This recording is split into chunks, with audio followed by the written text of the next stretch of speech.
Hello, y'all, and welcome to the BirthFit podcast. I'm your host, Dr. Lindsey Matthews Cantu, and your BirthFit founder and CEO, and all the other hats I wear. The most important hats I wear right now are actually wife and mother, which is crazy. I'm still in awe that I get to say that. So it's such an honor to be Vera's mother and Lance's wife.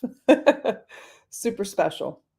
All right, y'all. Today we got a very cool episode. I will be jamming with Coach Leah Bartow. Leah Bartow is our program director, our online program director.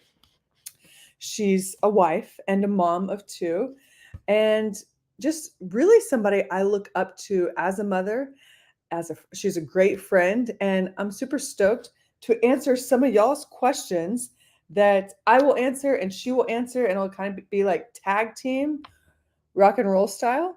But before we get into that, let me remind you that this podcast is brought to you by our nonprofit organization. Yes, we have a nonprofit. Go to nonprofit.birthfit.com. Most of the time, we are supporting military.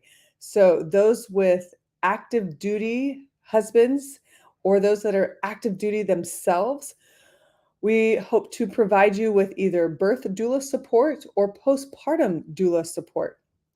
If you are somebody that would like that support, please go to our website, nonprofit.birthfit.com, and fill out the application. If you are somebody that wants to donate, please, please, please, please, please donate, because every little bit helps. $5, $10, $15, $250 covers an episode. And that goes towards supporting these mamas that need that extra layer of support. So do it to it.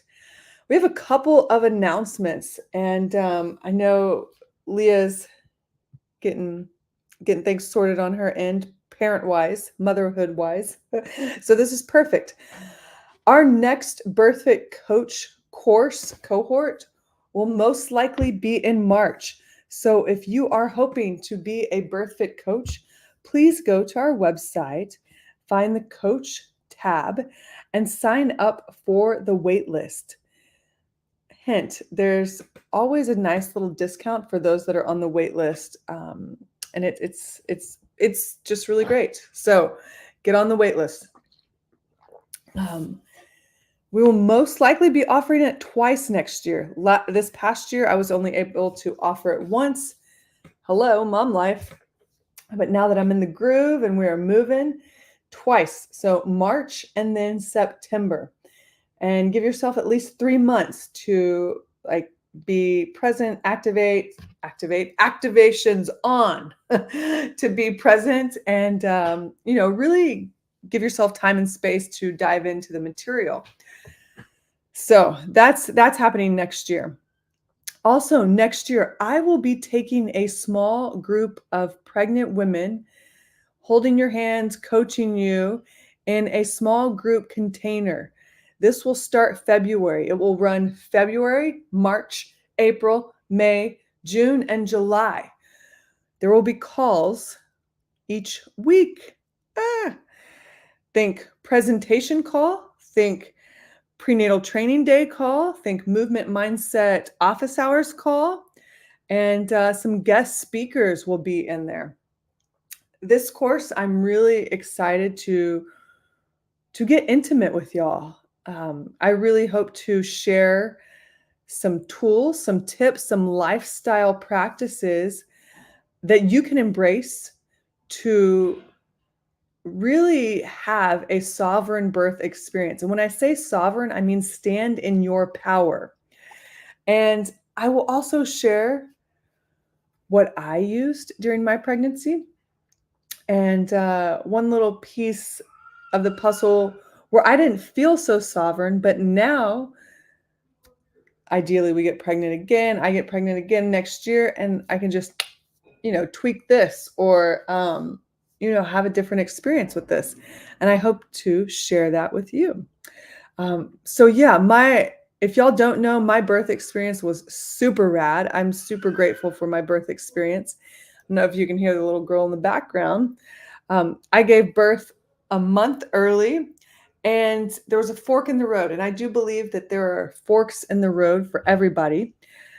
Pregnancy is the great revealer. And at this fork in the road, it was an opportunity for us, myself and my husband, to make sure we were clear on our values and our desires. And we made decisions out of love and not fear.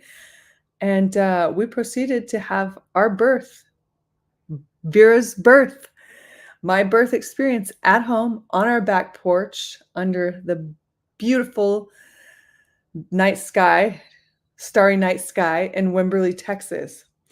And throughout that whole experience, I trained as if it was just me and just Vera that had tickets for birth. We were the only ones guaranteed tickets for birth. It was really nice that my husband was able to make it. And it was really nice that my midwife friend Lauren was able to make it. And I think the training, the mental game, the physical training, both play a huge role in it. And yeah, it starts long before the birth experience. So that said, I will be taking a small group, hand-holding, coaching, supporting, whatever you call it. Think of it like my role as a doula, because I'm kind of a retired doula right now. My role as a coach, my role as a friend, childbirth educator, whatever you name it. That's what I'm doing with this small group. And we start February. So if you are at all interested, if you just peed on a stick and found out you're pregnant and you want to reserve your spot, email us info@birthfit.com. I will share more in the newsletter as we get the signups ready to happen. All right, Leah's switching computers, and she will be right on. So today's questions are submitted by y'all, by our audience, which is super cool. I did not have time to organize them, so they are in no particular order. Classic, huh?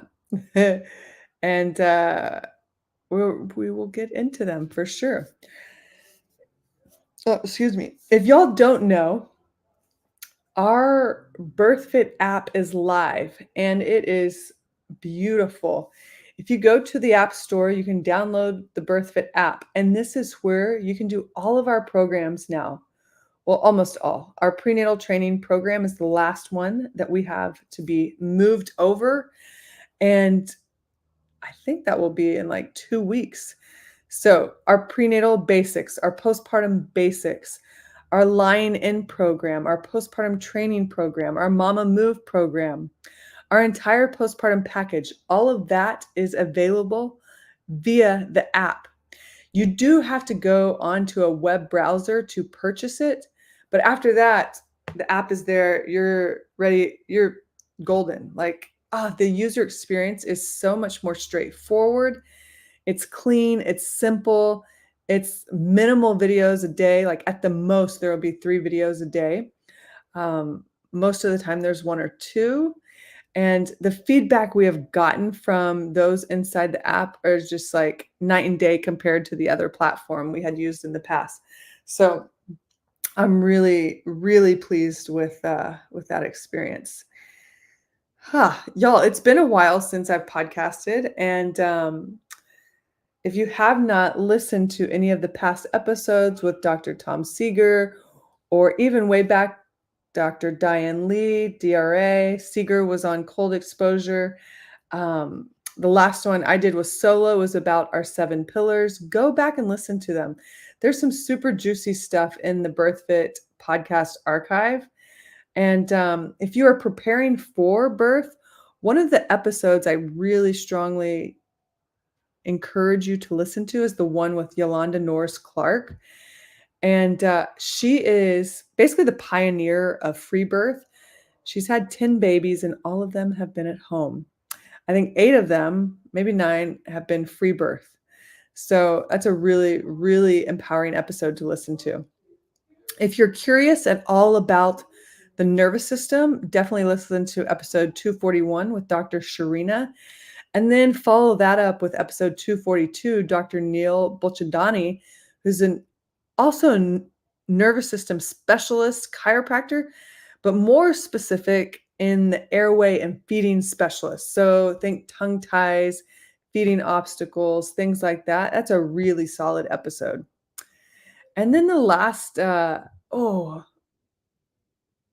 if you're looking for an episode about starting solids, go listen to 240 with Dr. Alyssa.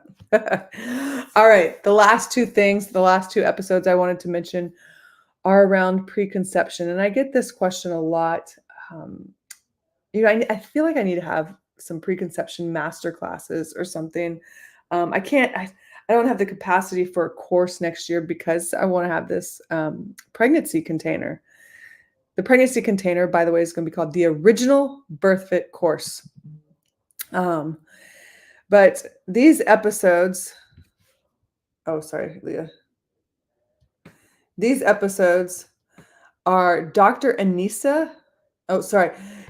Cleopatra 239, and she talks all about fertility in the Pregnancy Institute. And then Anissa Woodall, certified nutritionist, gets into some preconception. So if you're on your preconception journey, go listen to those episodes. Like I said, there's a bunch of BIRTHFIT gold in our podcast archive, so go check it out. Leah made it. Let me add her to our recording studio. Hey, Leah. Hey there. Welcome to our virtual recording studio. Thanks for having me. All right. I let the audience know that we're going to go question and answer style. There's no organization. I told them I did not have time to put it in order or let it flow better. All good. But yeah, let me see. I did inform the audience that this is completely submitted by them. So before we dive into question number one, can you give the audience an insight as to like the different hats you wear right now? Sure. Who you are, how you show up in this world? Yeah. Let's see. Where am I in life right now? First, I guess the easiest and first and foremost, I'm making quit happen on my husband's computer real quick so I don't get any chime-ins. I'm not used to this computer. Yeah, so first and foremost, I'm a mom of two. I've got an almost 6-year-old and a 3.5-year-old. So I'm in this really fun chapter where I don't have babies anymore, but I still have little ones that need a lot from me, maybe even more than I felt they did as babies. I also do part-time work with BIRTHFIT. So, projects here and there and just helping the team however I can. My main role is overseeing and writing and coming up with new BIRTHFIT online programs. So as we do our big switch, that's been my big project as of lately to our new app and revamping some programs. And I, on the side, do a little bit of birth work still. I take births as a doula in a very intentional way to honor the chapter that I'm in, because my role right now as a wife and a mother is being at home and spending as much time in this chapter with my kiddos. So requires me to be very present. So I am taking births, but typically repeat clients, close friends, and those that are doing home births or at the birth center close by. So those are my main roles at the moment. That's awesome. I think that's a good segue into this one question. This one, we have more than one. This first question, which is more about the process of deciding to stay home, especially if you have any knowledge, downloads, wisdom from God or anybody help you out. How did you decide you wanted to stay home? We can both answer that. I'll let you go first if you got it. Yeah, I think, one thing that my husband, Asia, and I are always going back to is our family values. Mm. I don't know how to make that go away, is our family values. And, being present and having a big role in our children's lives is very important to us. So that includes, the standard mom and dad stuff, but that also includes education and how we Yeah. want to parent them and lead them and educate them. So I would say it was kind of a natural shift for me. When I had Kai, I was working, full time in the gym, and I took a step back. I was still working in person at the gym, but I took a major step back. And then after I had Ruby, I 100% was out of the gym. Like, I wasn't leaving the house to go work. So it was just, that was kind of the understood between my husband and I, where it was like, he was like, you know what? I'm going to man the business. It makes more sense. There's more value with me being there, and there's more Yeah. value with you being home with the kids. They really need you in this chapter of their life. And that really molded into, as they get older, you start to think about, like, how do I want to raise them? Do I want school to look like, and things like that. And it was like, hey, I have this amazing opportunity and this supportive husband, and, a business that affords me to stay home and be with the kids as much as I can. So why would I send them off for somebody else to do it when I'm here and present and able to do it? And like, the one thing I hear from those older and in the next chapter for me is how much, like, you don't get these years back, and Yeah. how much they wish they had more time with their little ones. So I really took that to heart and was like, you know what, my role, and that's a big, I say that word a lot, but my husband and I were like, let's get really clear on our roles. And it just felt really, really solidified in my Mhm. heart and in my soul that this is where I need to be, in home, Yeah. with my kids as much as possible. That's awesome. I appreciate you sharing all that. If y'all don't know, Leah and Asia own Behemoth Gym in Katy, Texas, or Cypress. What do y'all say? Katie Cypress. Literally on the, Like like, borderline. yes. And it's an awesome gym, great coaches. If you're in the area and you're not going there, you're missing out. Great community. Yeah, I think what you said about talking to others and them saying, like, you don't get these years back, that that was pivotal for me too. Like, I remember asking two of my friends, both very successful in their careers and what they do, and they have kids. One has like a 7-year-old and one has a now 21-year-old. Mm-hmm. And their biggest regret, I asked them, what was your biggest regret? And their biggest regret was not staying home as much as possible with them Mm-hmm. because they had to work, or they chose to work, and not savoring those moments. Yeah. And I think that really stuck with me as I went back to work, went back to the office at 5 months postpartum. Um, I did 3 months, and then I was like, no, I can't do it. I took 2 more months, and I was like, okay, 5 months. And then I went back, and it was literally like my nervous system was revolting, and like I could not calm my insides. Mm-hmm. And that's what, like, when I experienced that, when I felt that, I knew I wasn't living in alignment, you know? So I was like, this has got to change. Like, even though I had my mom helping me at the office, I just was not present, and present even like in that moment of time, which is so important for an adjustment. And I was just like, I can't do this. And that's when I made the call. And as soon as I made the decision, I felt like a huge weight has been lifted off of me. So I think that was huge. And obviously I had to try on that decision. I had to try on going back to work. I had to try on not going back to the office. But I really like what you said about identifying your roles within your partnership, within your union. And I think that's like what we had to figure out for me to stay home. It's like, okay, we're going to make some financial sacrifices right now, Mm-hmm. but who's doing what? And let's go from there. And it's honestly, if you know your values and your desires and where you're going, it's really easy to give up things. things that are Yeah. important.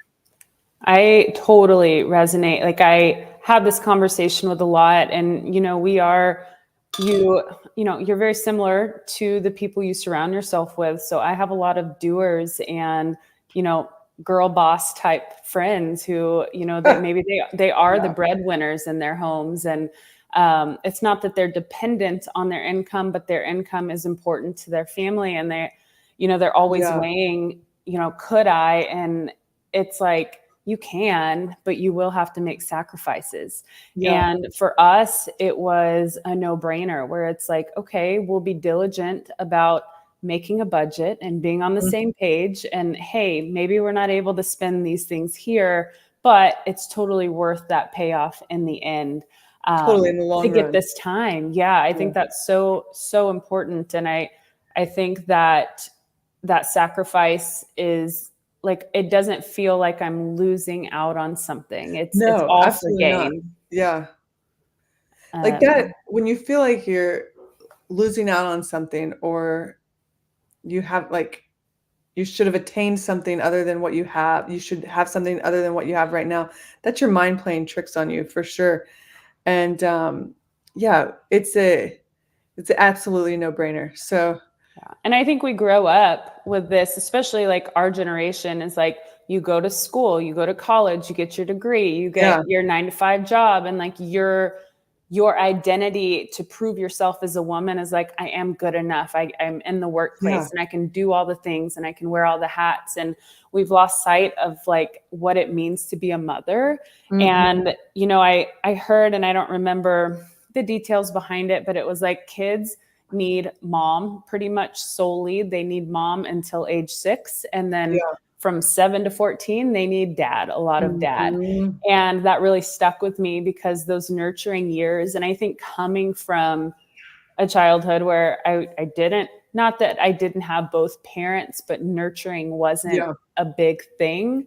That it resonates so much more now because I have this, like, especially my oldest Kai, he's so affectionate and he needs that nurturance. And I can tell the difference in his nervous system when he's close with me versus when we've been separate. And it's just like that innate feeling where you're like, I know that he needs me more in his life right now. And it doesn't mhm. feel right to separate him from me. Totally, totally. Yeah, it if you wanna look at research, yes, like Yeah. the kids need nurturing, need that connection, need that touch early on in life. Yeah, absolutely. Oh, I was like, what did she make me think of? Yes, we are so, I don't wanna say, the narrative has been the girl boss, has been Mhm. the woman hero, fem power, whatever. And that's definitely the narrative that my mom grew up on, to save herself. And, like, right, nobody's going to save you. You have to save yourself, whatever. But, you know, that's the same narrative that she grew up on, she imparted on us. Mhm. And, it wasn't until I was in my early 30s where I was like, oh, should I start thinking about a family? I've given all this time to academics and I've got some awesome degrees on the wall, but nobody really to call family and fall asleep Mhm. with. Yeah. And that was a big wake up call for me. And we talked about it on the episode with Dr. Cleopatra because she's very successful and has the pregnancy. Um, I think it's called the Pregnancy Institute, but you know, we both had children in our 40s, and it's like, had somebody had that conversation with us, like, "Hey, you know, now women are freezing their eggs," which sounds like I just don't agree with that, like, Yeah. just have babies. If somebody would have had that conversation like, "Hey, your career will always be there. Maybe think about if you want a family, what do you gotta do right now to start making that happen?" I think that's a real conversation that hopefully mothers or somebody can have with their daughters, because it's time. Yeah, and I think that's a big thing for husbands to realize too. Like, it's because you still think, and, you own your own company, and, that money that comes in is important to you and your family. And for me, it's like, hey, I have, part-time work here and there, and it's residual, but it's helpful. And so I Yeah. get in that narrative where it's like, well, if I gave this up, or if I did this, like, what would we do? And Yeah. it's really comforting to have your other half be on the same page and share values, because, I can't tell you how many times my husband's been like, we don't need, like, if We you don't don't need want that. to, if you don't want to do anything at all, but you feel like you need to be home with the kids and that's it, like, I will figure it out, because that's what you need to do. And like giving me that assurance where it's like, I want to do other things and I have the capacity to do other things, but just that reassurance that's like, hey, I'm not like depending on you to keep this family afloat. Yeah. And I understand that that's our experience and that's not the same for everyone, but it is so comforting to hear where it's like, I've got us here because I understand how much they need you here. Yeah. And it's not that Yeah. they don't need him, but we need him in a different capacity. They need me one-on-one right now Yeah. more than they need him. And so that understanding is so important. Absolutely.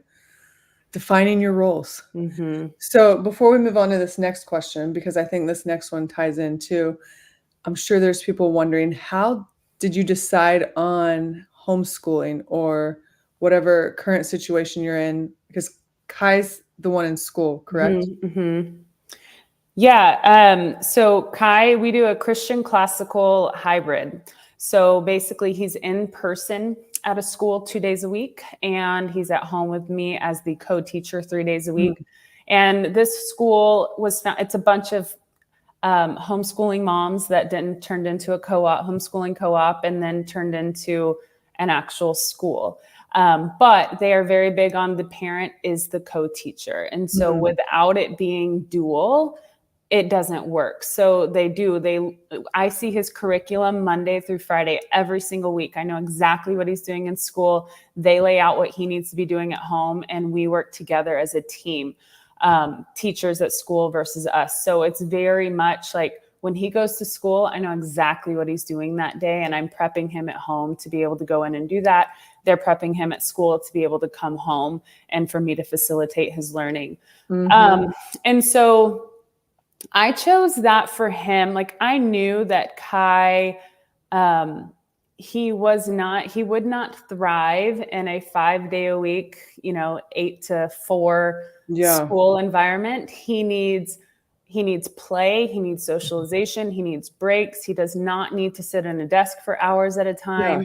And then he needs like nurturing, and he needs mom. And so I just knew that, like, hey, while he, there's no like obvious learning disorders yet or things like that, but I know that his nervous system is very overstimulated. And I know that like typical schooling just wasn't going to be a good fit for him.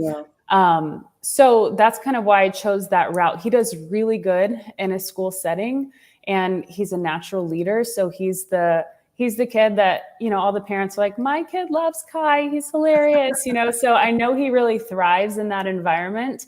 But I think he thrives and he's confident in that leadership because of the stability he has on the days he's not at school. It sounds like the right dose. Yeah. And most people that had a kid like Kai would be like, I could not teach him at home. And I definitely had those self-limiting beliefs, but we work through it and we communicate. And the beauty of being at home is like, some days we start at 9, some days we start at 1, and we can take a break and go outside and have a snack or reset as often as we want. Sometimes it's like, we're not doing it today. It's just not in the cards, and we'll catch up another time. So like that flexibility was really important to me. And then the things that his school does teach really aligned with us. And, no subjective truths. A man is a man, a woman is a woman. We match truth against the Bible. And, we have tough conversations and we have debates, but we always measure truth to what the Word of God says. And we come back to that. And it's just a very healthy environment where I feel secure that he is learning in an atmosphere that's going to provoke critical thinking and group discussion and questioning things. And those are all things that I want to instill as a parent. So, you know, watching the evolution of their curriculum as the kids get older and that changes, I was like, I'm very on board with this. I couldn't do it. I probably could, but like, I don't know where to start with myself. So being able to kind of do that hybrid thing was really helpful for me. Yeah, that sounds like an optimal place to start for sure. If you're like, I know I want to not do the standard school system, the typical public schools, but I have no idea where to start. That's really great. We definitely have been discussing schools, but we got time. And we definitely agree, you know, with hey, they need mom. Kids need mom right now. And, you know, we don't really agree with a lot of the shenanigans that are going on in the public school systems. And we want our children to be taught biological truths. I love it how you said it, according to God, the word of God. That's another good measurement. But I don't like, we both really loved our high school experience. And maybe that's just us being like super living in the glory days. So maybe we'll like finally let that go. Like, we've thought about doing homeschool up until high school.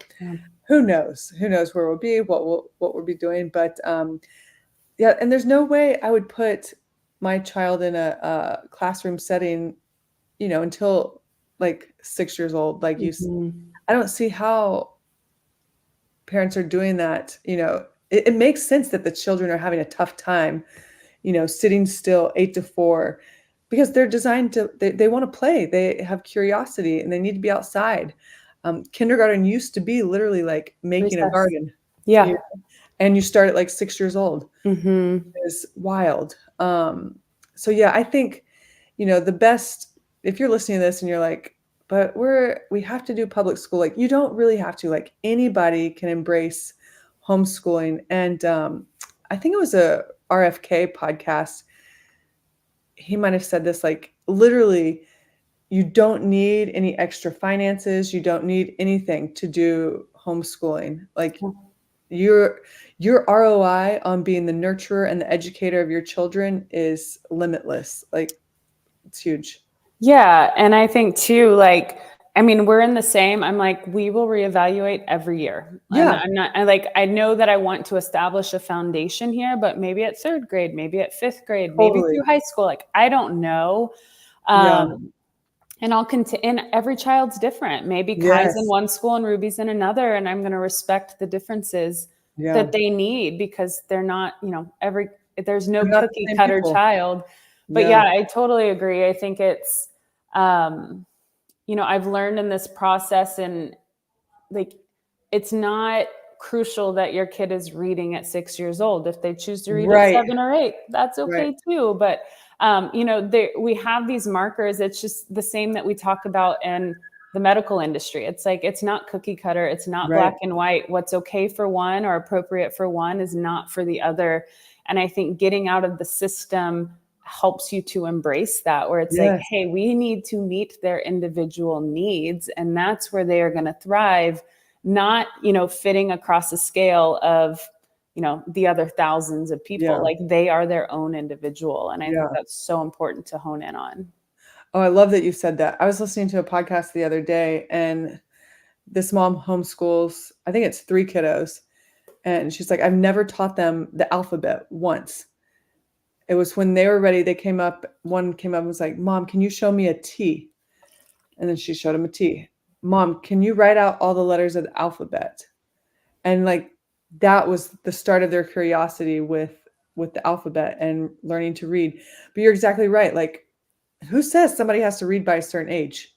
You know, like, it's nice. It's convenient for the school system and the worker system and all the systems in America. But yeah, each child is different. Okay, so I'll move on. All right, so this one I think piggybacks kind of what we've been talking about. Business and birth, how you're showing up in business as a mother, money mindset, priorities, boundaries. Yeah, I know we saw this question. We were both like, "What?" Yeah. Basically, how do you do it all? Um, My first response was, "For fuck's sake, I don't know." no, we're not. We're figuring out as we go. Yeah, Um, each day is a new day.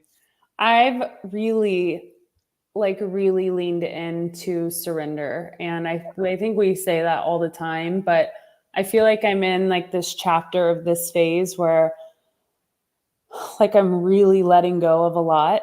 And that's hard Mm, for I would say like a recovering control freak. recovering type A, yeah. Yeah. And it feels really good, but sometimes it's also like really scary. And Yeah, so yeah, like surrendering, letting go to things needing to be perfect, to thinking I need to show up a certain way, um, to, really getting clear on the things that are important to me. Because what I know about myself is I'm not going to do anything half assed. yeah. So if I'm going to commit to doing something, like, let's make damn sure that I have the capacity, not just the capacity, but like the want to do it. Yeah, the oomph. Yeah, because I feel so called to be present with my family that if something is pulling me away from my family, it needs to really align with me. Otherwise, I'm going to resent it because I'm still going to give it 100% Yeah, effort, but it's not going to feel good. yeah. And so I think getting really clear on saying no to things.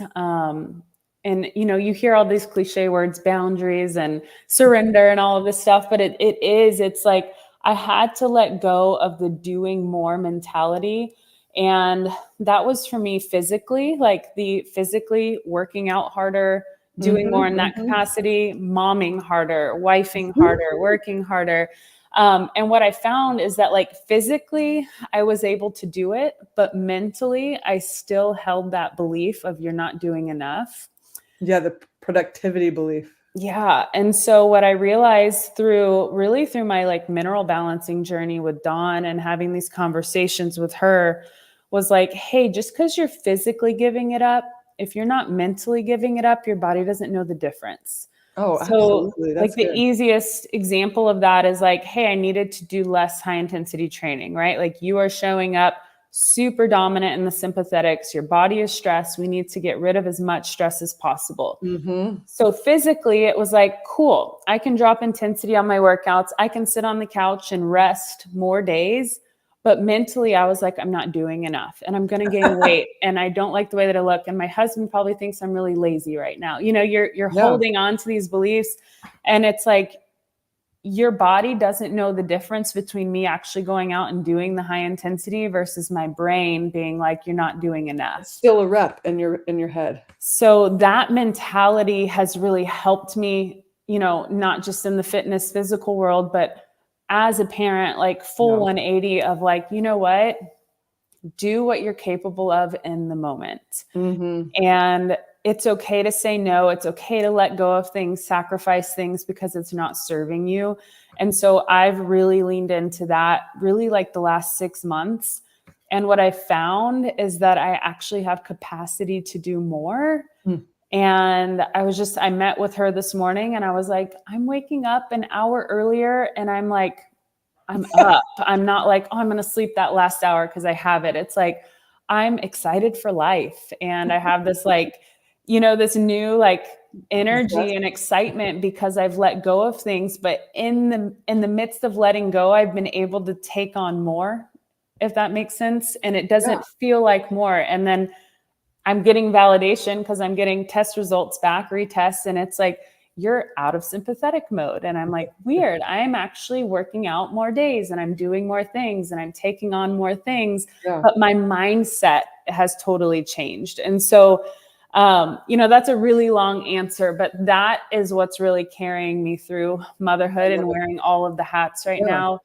now, is really leaning into doing less of what I felt like I had to be doing more of, and then opening up space for the things that felt really good, that were like an Yeah. obvious yes. And that has made a huge difference. It's like you dropped excess mental baggage, Yeah. which was cool. Yeah, I would say very similar for me. Um, I think when I went back to the office and my body was like, no, it was because it was a pace that I did not want. And one of the tips I got, and I forget who this was who told me this, was like embrace slow mornings with your little one. Mm. And oh my God, that sets the tone. And so I think my biggest piece of advice for anybody listening is like, you set your pace. Mm-hmm. And then within that, you can surrender to whatever. Surrender, let go, and lean. Which, me, very similar, recovering type A, but like also as the oldest child, I figured things out on my own. Mm-hmm. So having to lean on my husband a lot has been a great learning experience and asking for help. Yes. Yes. Um, but like setting my own pace has definitely, like anxieties just kind of like floated away where it's like, oh, okay, like I don't have to do that. Like if this is our pace and I'm not going to change it, what fits in today, great. If it doesn't, who cares? Yeah. So of course you got to be clear on your values and your priorities, and then everything else just kind of falls away. Like you said, you're going to go 100% in, and that's totally how I am.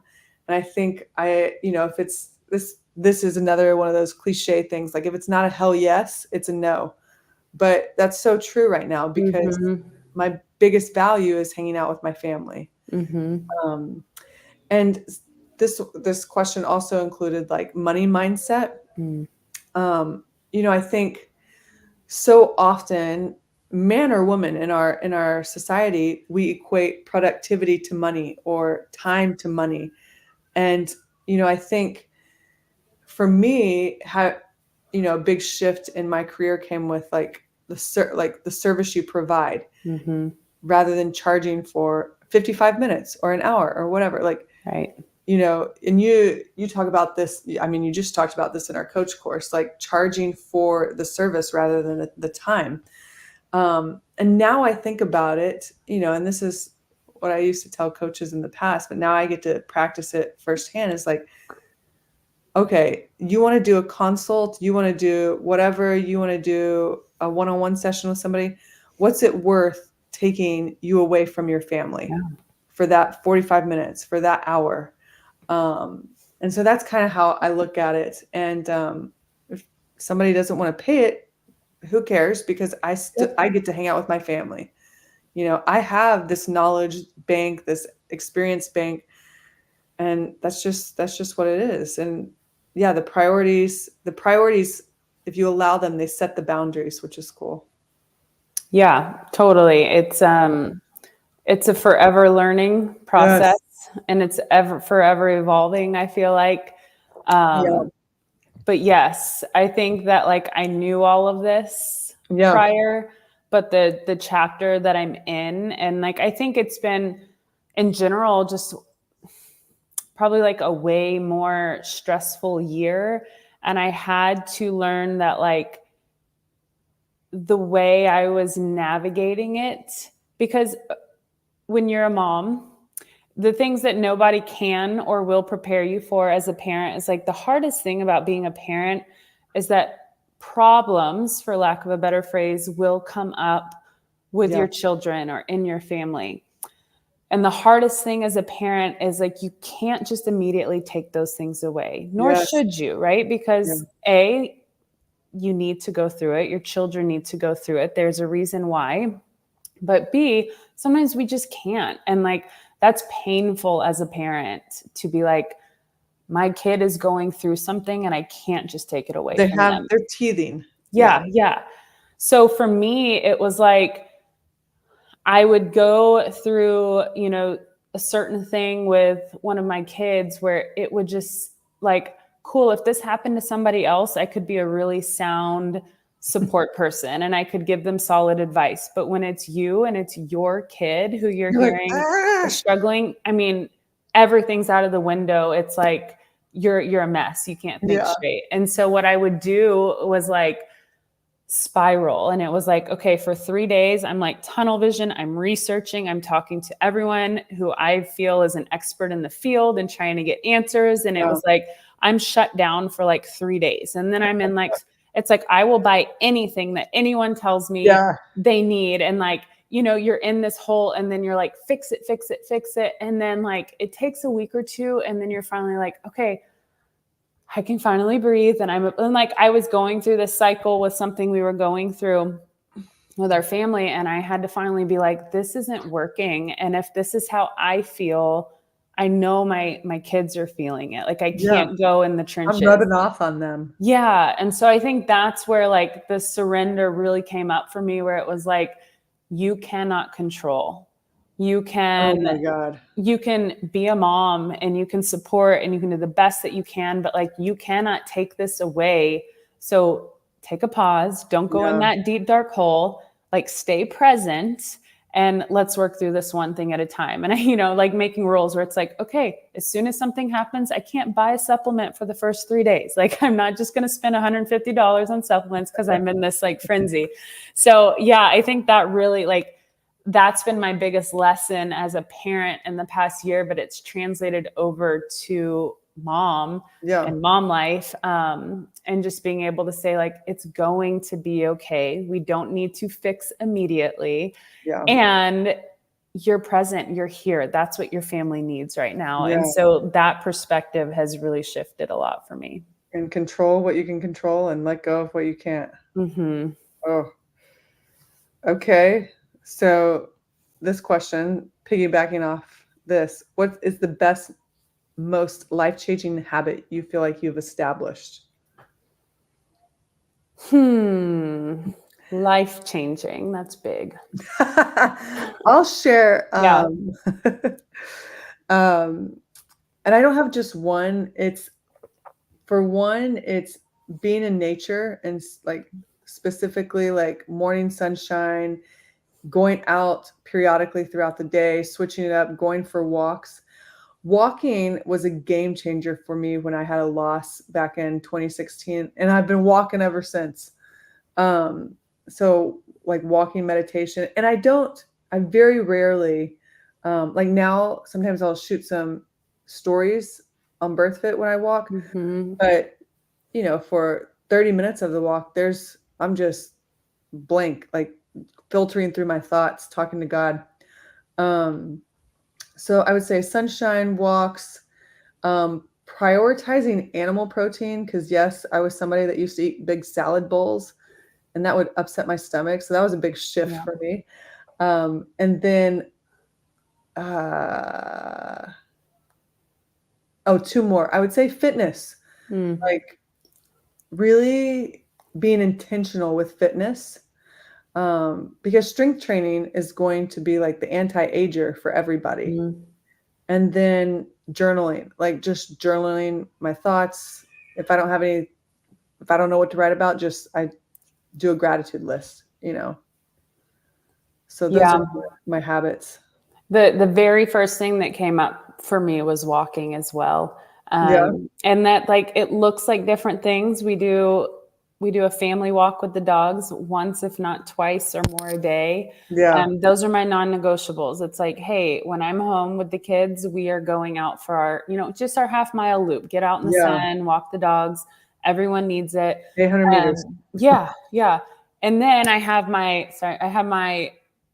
solo walks, which have been like a newer thing for me, in my pursuit for like healing, you know, health and body. And, again, those are the things, like when I say I wake up an hour earlier, I'm like, let me go get an hour of alone time walking, whether I'm listening to music or listening to a book or it's complete silence, like that hour of stillness to myself.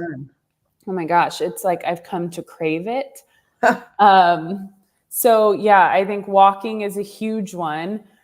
And I think when you mentioned fitness, like, yes, the shift in the mindset from, I think we're all recovering CrossFitters in a capacity where, I overtrained and I underate for long enough to where 10 years later, it's, it wreaked havoc on my health. And so I'm in a healing phase, but that shift to strength training and just training in a different way, and not a more is more mentality, but like, let's be intentional and let's listen to what the body needs and what the body wants versus what I want to tell it that it gets, rather than the ego. Yes. And that's been such a huge shift. Just again, in my mindset and being like, more is not better. More is just more. Yeah. And building, like, I have a foundation. I have a large training age. Like, it doesn't require craziness. So yeah, I would just say, like, movement and nature are the two biggest things. I think that they're like the constants that I know I have access to, and they don't require a ton of thinking, free. And they're free. And it's like, I know I have that. It's there waiting for me every day when I need it. Love it. Okay. We're going to shift gears a little bit and talk about preconception. This woman submitted a question. She wants a baby, but afraid of health before conception as she has low iron, low vitamin D, anxiety. Okay. Give me a hit on that. Or... I'm like, animal protein and sunshine and walking. Those are like, try those habits we just mentioned for sure. I mean, that's why we have the 7 foundational pillars now. Those are, you can cultivate those and they're all free. You can spend as much money as you want in each of them too. I heard this great phrase, great tip, thought on anxiety. It's like, anxiety is really just you not breathing. You're like holding your breath. But you were talking about earlier about like your body not knowing the difference between, a rep of high intensity versus like if your mindset's still going there. Well, anxiety literally is the fear of something that hasn't happened yet. And why do you have to fear that? Because it's so far in the future. And that just shows me that you're not present in the moment. When we're not present in the moment, we're for sure not breathing. So go back to your breath. Like when you feel that anxiety coming on, take 10 breaths in through your nose, out through your mouth, in through your nose, horse lips, whatever. I think that's a big thing. I in the past have definitely dealt with some anxiety. I'm woken up at night in the middle of the night, whatever. Sometimes I have to like write things down. Like it was more like I didn't finish this, or why am I ruminating over this? And I took NLP practitioner training back in the day, but it literally is, you're not living in the present. You're living in a future made up state that your mind's just going in circles about. And go back to the things you can control and let go of what you cannot control and give that up to God or whatever source you believe in. Anxiety is huge, like as that's a stressor on your body, and stress is not going to be helpful for fertility. You mentioned thyroid and what else? Depression or I already forgot. Where did that question go? Oh, iron. Sorry. Low vitamin D and low iron. I hope you're working with somebody, because these are two things that people like to get trigger happy with and overprescribe, like vitamin D and iron. So if it's low iron, like hopefully your practitioners, before they prescribe iron, done a full Monty iron panel. Have they tested vitamin D? Are you taking vitamin D with vitamin A and with some omegas so it can, be absorbed properly? I think a lot of low-hanging fruit does lie in the 7 pillars, the foundational pillars we have. So, beautiful lady that submitted this question. I hope that helps you a little bit. because I think you can really start to make shift happen with some of those practices, and work with somebody like resources we love. We love Kaylee RD on Instagram. We love Raven's Moon. We love the Period Guru. There's tons. Mm-hmm. So reach out if you want somebody to connect with. This other question goes along with preconception, kind of juicy, and I know we're running out of time, but why not put a juicy one in there? What are your thoughts on the infertility rates and increased IVF? I know I got thoughts, but I'll start. You can finish. We know that pharma benefits from people being sick. Yep. For big fertility profits off of women being unhealthy / unable to get pregnant. And it is currently a $52 billion a year industry. And it is growing. And massively growing. And while I would never want to take away somebody's opportunity to have a family and to express their innate desire to have a baby, there is a dark side to the IVF world. And not saying that if you've done IVF that you're involved in that, but it is important to know that beneath the layers of IVF, there is a lot of deep, dark, evil things occurring. The ovaries are the least researched organs in the human body, and arguably the most important, because that is how we create life. And women's research is way more underfunded than men's research. And right now they are trying to use science to take the place of what physiologically we were put on this earth to be able to do. So in that regard, I have mixed feelings about IVF, and I encourage people to really get clear on their values and to look deeper into IVF. And again, I'm not saying that it can't be a great thing for you and your family, but it is important that you understand where your values lie and where the values of that industry lie. And before you get, I know many people who have gone through it and then learned this later, and they were like, had no idea. So just like with anything, get clear on your wants, your desires, have conversations with God if that is your faith, because I think that your intuition and, that voice inside that is the Holy Spirit will guide you. But do know that they are making money off of you being told that you cannot naturally conceive without often and most times even exploring the root cause as to why this might be occurring. So, we could talk a whole episode on this, but I'll let Lindsey kind of finish with some of the nitty gritties. Well, you nailed a lot of it. Like, the research is scant at best.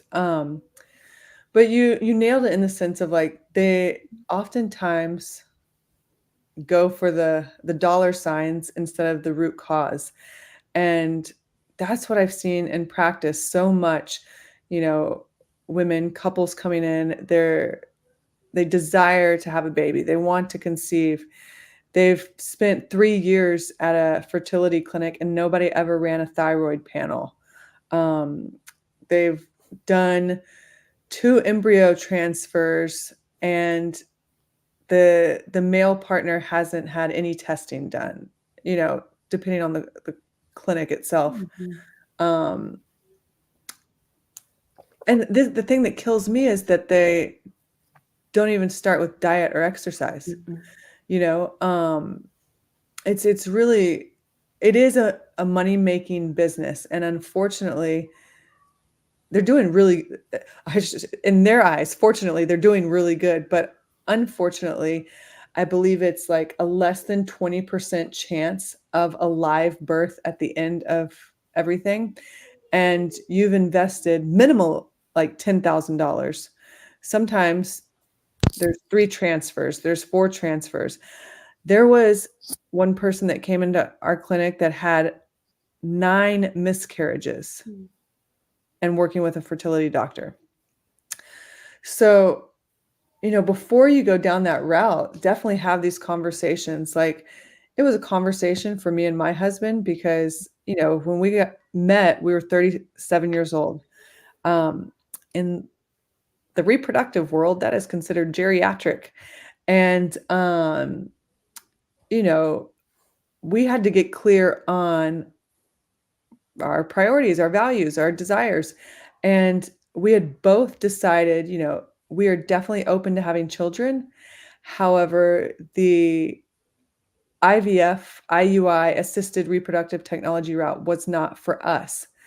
And I think mainly because I've seen so much of it firsthand and so much disappointment and so much wreaking havoc on the woman's body because she has to take all these pills, inject these hormones.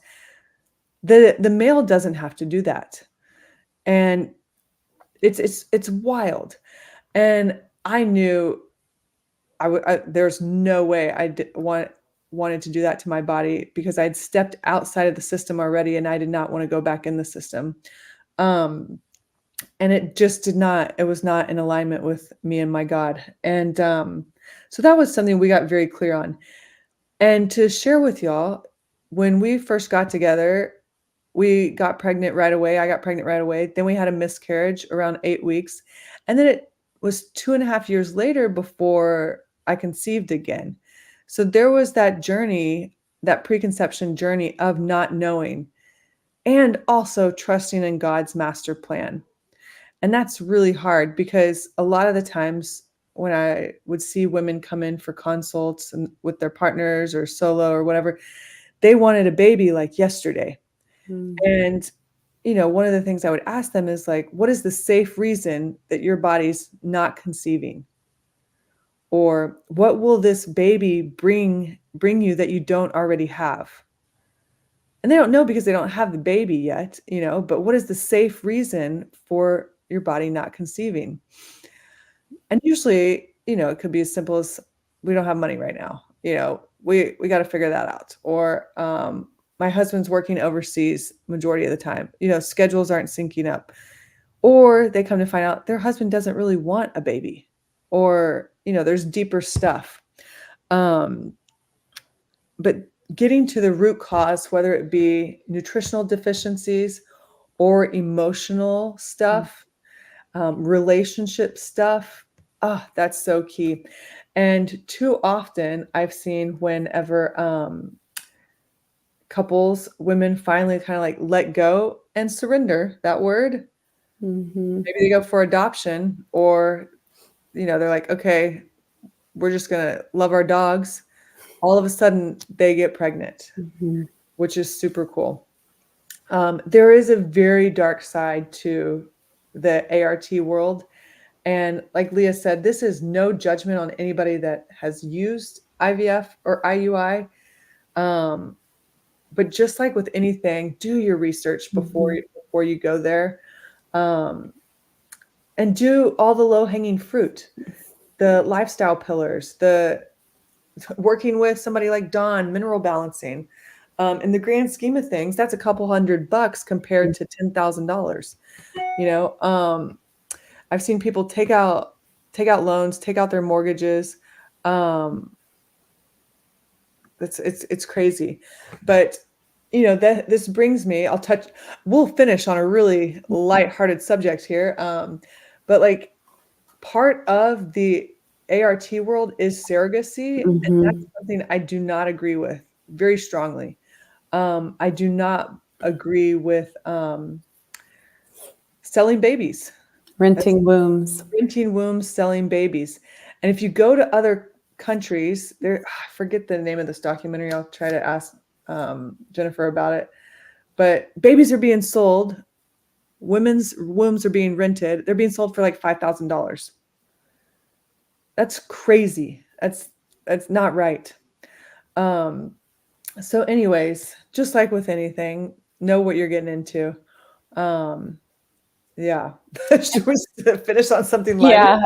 And I mean, these are things like there was a time where I was like, I love giving birth. Surrogacy could be so cool. I can imagine doing it, but I get it. And then I learned about the dark side of it. And it was like, Yeah. oh, so, again, it's like, don't jump to extremes where you're like, Lindsey and Leah are terrible because they say surrogacy is a dark sided thing and somebody else did it and it totally blessed their life. Like, yeah, it can, but there is that other side of it. And when I Yeah. learned that, it was like, oh, the veil has been lifted and Totally. I get it now. Yeah. And like, I think there's just that gentle, not so gentle reminder that like, we aren't entitled to children. Right. Right. That is it. We don't just get to have them, Mhm. So, yeah, I They're a think gift. They're a miracle. they are. And so I think it's just like be open-minded to understanding that there is more to the equation. It can be a great thing. And I'm sure for, many people it has been, Yeah. but there are layers there. And when you dig deep enough in those layers, it is rooted in some things that Yeah. I could never align with. So just keep that in mind. Totally. But yeah, let's finish on something lighthearted. Yeah. I think the overarching theme to wrap things up is, the fertility rates are dropping, male and female. And it's mainly because our reproductive biology is in a misalignment with the current technology shenanigans, the blue light toxicity, the poison in our foods, the lack of organic foods, all the time people spend inside. Our reproductive biology is at a mismatch with our current lifestyle practices. And, that's why we will sound like broken records and we will promote things like sunshine and movement and mindset practices and getting connected to your God, our 7 pillars of, the foundational 7 pillars. And also getting clear on your values. I think we said values probably like 10 times today, but like if you Your could compass. if you could take away anything, optimize your biology and get clear on your values so that you can tune into your inner compass. Yeah. Anything else you want to leave the audience with? No, I think you nailed it there. All right. Thanks, Leah, for hanging out today. Thank you. That was All a fun right. one. Tell your family thank you and go be present with them. I will. I actually have an hour off while Asia's out at the grocery store with them. So I'm going to go for a walk. All right. Bye, Leah. Bye. All right, y'all. That's a wrap. Really solid episode. I know we hit on some big emotional polarizing topics. Like I always say, if there's anything that triggers you, kind of like use the mirror, go inward, like look at yourself first, and see why. Thanks for submitting your questions. I know we did not get to all of them. So if you're like dying for us to answer your questions, send it into info@birthfit.com and we'll try to answer it on the social stories real soon. All right, y'all. Have a great week, month, Halloween season. What else? Fall break, whatever. All right, y'all. Much love.